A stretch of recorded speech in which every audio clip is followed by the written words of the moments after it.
ఉన్న బంగారాన్ని విడిపించి ఆ రోజు ఆన్లైన్ రేటుకే మేము కొంటాం. Sharma gold company. నమస్తే, వెల్కమ్ టు సుమన్ టీవీ. నేను మీ యామ్ని. ప్రస్తుతం మనతో ఉన్నారు ప్రముఖ ఆధ్యాత్మికవేత్త జ్యోతిషరత్న శ్రీమతి కోనాల భాగ్యలక్ష్మి రెడ్డి గారు ఉన్నారు. అమ్మతో మాట్లాడి మనకున్న సందేహాలని తెలుసుకున్నాం. అదేవిధంగా జూలై నెలలో 12 రాశుల వారికి ఏ విధంగా ఉంటుంది, దానికి సంబంధించిన పరిహారాలు కూడా మనం అడిగి తెలుసుకుందాం. నమస్తే అమ్మా. నమస్తే అమ్మా. అమ్మ, ఇప్పుడు జూలై నెలలో సింహరాశి వారికి ఏ విధంగా ఉంటుందంటారు? అదేవిధంగా వీళ్ళు ఎలాంటి పరిహారాలు చేసుకుంటే మంచిది అసలు? తప్పనిసరిగా చెప్పుకుందాం అమ్మా. జూలై మాసంలో సింహరాశి వారికి మఖ నక్షత్రం, పుబ్బ నక్షత్రం, ఉత్తర ప్రథమార్థం ఏ విధంగా ఉండబోతుందనే విషయాన్ని తెలుసుకునే ముందు అసలు గోచారం ఎలా ఉంది అనే విషయాన్ని చూసినట్లయితే, సింహరాశి వారికి ముఖ్యంగా ద్వితీయంలో కేతువు, తృతీయ, చతుర్థ, పంచమ, షష్టమ, సప్తమంలో శని భగవానుడు వక్రగతిన, ఆ తర్వాత అష్టమంలో యథావిధిగా రాహువు, నవమంలో చూస్తే కుజుడు, దశమంలో చూస్తే గురుడు, ఏకాదశంలో శుక్ర, రవులు. అయితే ఈ రవి దాని సంచారం ప్రకారము కూడా ఏకాదశంలో ఉన్నటువంటి రవి మారబోతున్నాడు. మధ్యలో రవి సంక్రమణం జరిగి కర్కాటకంలోకి వస్తున్నాడు. అంటే రవి ఎప్పుడైతే ఈ యొక్క రవి సంక్రమణం తర్వాత ఈ కర్కాటకంలోకి వచ్చాడో వీళ్ళకి కొంచెం అనారోగ్య పరిస్థితులు సింహరాశి వారికి, ఈ రాశ్యాధిపతి 12th హౌస్లో ఉండడం అంత బెనిఫిట్ కాదు కాబట్టి చిన్నగా కాస్తంత చికాకులు ఉండేటటువంటి అవకాశం ఉంది. ఆరోగ్య సమస్య, చిన్నగా, పెద్దగా కాదు, చిన్నగా. అయితే ఏమిటంటే కనుక కొంచెము అన్నింటా కూడా ఖర్చుల విషయంలో, ముఖ్యంగా ఏదైనా కొనాలన్నా అమ్మాలన్నా ఏ విషయంలో అయినా సరే చాలా జాగ్రత్తగా అడుగులు వేయాలి. ఎందువలన అంటే కనుక వీళ్ళకి రాశ్యాధిపతి ఎప్పుడైతే వ్యయంలో ఉన్నాడో అక్కడ ఉన్న ప్రాబ్లం ఏంటంటే కనుక అనవసరమైన విషయాలకి వెళ్ళి ఖర్చు పెట్టేసి వస్తూ ఉంటారు. అంటే అది అనారోగ్యానికి అయి ఉండొచ్చు, లేకపోతే వేరే ఖర్చులు అయి ఉండొచ్చు. అవసరం లేకపోయినా ఖర్చు పెట్టేయడం, తర్వాత నాలుగు ఖర్చుకోవడం, కుయ్యో ముర్రో అనుకోవడం, ఇవి జరిగిపోతూ ఉంటాయి. అంటే కొంతమంది చూడండి కొన్ని రకాలుగా ప్రెస్టేజ్ కోసం ఖర్చు పెడతారు. ఆ విధంగా కూడా ఉంటుంది. కోర్టు వ్యవహారాలందు కూడా అవసరం ఉన్నా లేకపోయినా వీళ్ళు మనకు పని చేసేస్తారనేసి అది చెప్పాలంటే గుడ్డి నమ్మకంతో డబ్బులు ఇచ్చేసి ఆ తర్వాత వాళ్ళు ఏం చేయకపోతే నాలుగు ఖర్చుకుంటారు. ఇలాంటి పరిస్థితులన్నీ సింహరాశి వారికి కనిపిస్తుంది. తర్వాత కొంతమంది ఏంటంటే కనుక నాయకులుగా ఉంటారు, అడ్మినిస్ట్రేషన్ డిపార్ట్మెంట్స్లో ఉంటారు. అలాంటి వాళ్ళు ఏంటంటే కనుక వీళ్ళ యొక్క అధికారం అంతా కూడా చెల్లుబాటు అయినంతసేపు చాలా బాగుంది, అందరూ జైజేలు కొడతారు. ఒక్కొక్కసారి కొన్ని పరిస్థితులు స్టక్ అవ్వడం వల్ల, అంటే డబ్బు కానీ లేకపోతే అధికారాలు కానీ అలా నిలిచిపోవడం వల్ల వీళ్ళ కింది వాళ్ళు వీళ్ళకి లేని కబుర్లు చెబితే వీళ్ళు నమ్మి మోసపోయేటటువంటి ప్రయత్నం కూడా సింహరాశి వారికి కనపడుతుంది. జూలై నెలలో ఇవన్నీ కనపడుతున్నాయి. అయితే ఏంటంటే కొంచెం ఏంటంటే అన్ని విషయాల్లోనే కాదు, మాసంలో ఒక 15 రోజుల ముందు 15 రోజుల తర్వాత అని మనం విభజన చేసుకున్నాం అనుకోండి, అనుకూలంగా ఉంది. 15 రోజులు కూడా మీరే కింగు అన్నట్టుగా ఉంది. ఎప్పుడైతే 12th హౌస్లోకి వచ్చేస్తాడుగా 16వ తారీఖున, అక్కడి నుంచి ఇప్పుడు నేను ఫస్ట్ చెప్పినటువంటివన్నీ జరుగుతాయి. అందువల్ల ఆల్వేస్ బీ కేర్ఫుల్. 15 రోజులు బాగానే ఉంది, కానీ 15 రోజుల తర్వాత అంటే కనుక కొంచెం. అలానే ఇప్పుడు విద్యార్థులకి ఏ విధంగా ఉంటుందమ్మా? విదేశీయానం ఉంటుందా?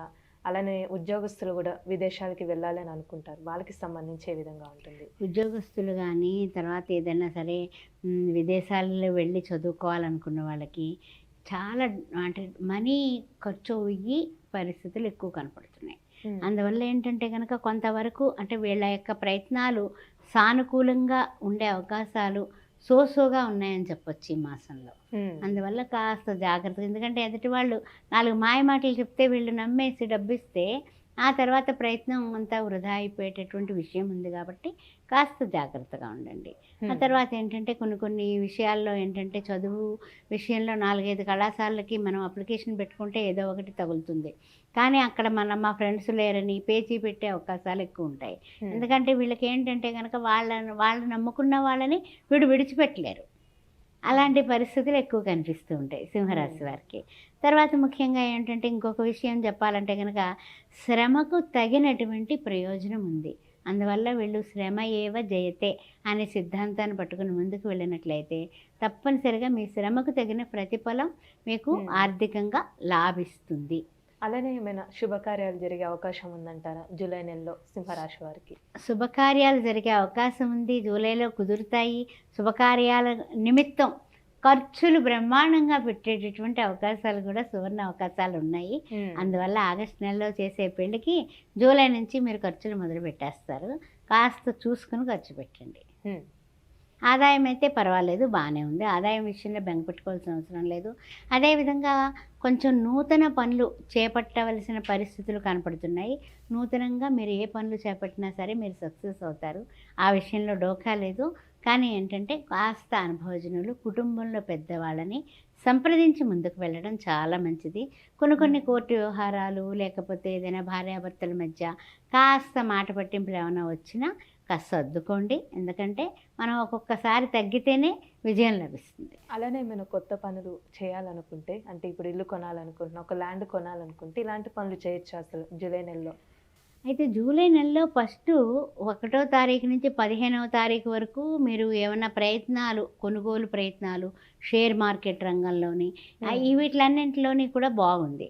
15 తర్వాత రవి ఎప్పుడైతే మారాడో వ్యయంలోకి అనవసరమైనటువంటి పనులు చేయాలనిపిస్తుంది. అందుకని కొంచెం ఆ విషయంలో జాగ్రత్తగా ఉండండి. ఆలోచన కారకుడైనటువంటి బుధుడు కూడా కర్కాటకంలో ఉన్నాడు. అంటే ఇక్కడ రవి బుధుడు రవి గారు ఏం చెప్తే అది వింటాడు. ఈయన రాష్ట్రాధిపతి అయినా ఏం మొహమాటం లేదా, ఆయన చేయాల్సింది చేస్తాడు. అందువలన కొంచెం జాగ్రత్తగా ఉండండి. పరిహారం అంటూ అసలు ఏం చేసుకుంటే మంచిది? పరిహారం అంటూ ఏమిటంటే కనుక వీళ్ళు చేసుకోవాల్సింది మామూలుగా రాష్ట్రాధిపతిని ఎప్పుడు సూర్య నమస్కారాలతో ఎలాగ సింహరాశి వారు మంచిగా మనం పూజిస్తారు, సేవిస్తారు. అంతేకాకుండా ఈ రవి యొక్క తత్వం ఎలా ఉంటుందంటే కనుక ఏ కష్టం వచ్చినా కూడా నీవే నన్ను రక్షించు అని ఆదిత్య హృదయాన్ని రోజు విన్నా చదివినా తప్పనిసరిగా మీకు ఆ కష్టాలు నిష్ఠూరాలు ఏమన్నా ఉన్నా, అనవసరమైన ఖర్చులున్నా బయటకు లాగేస్తాడు. అందువల్ల కనిపించే దేవుడు సూర్య భగవానుడు.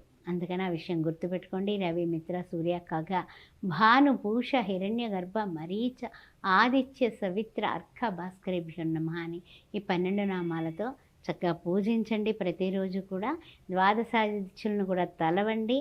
ఇంకా కుదిరితే ఆదివారం పూట చక్కగా చపాతీలు ఒక 10 చపాతీలు చేసేసి నెయ్యి వాటికి మీద పంచదార చల్లేసి కుక్కలకు వేయండి. ప్రతి సండే చేయండి.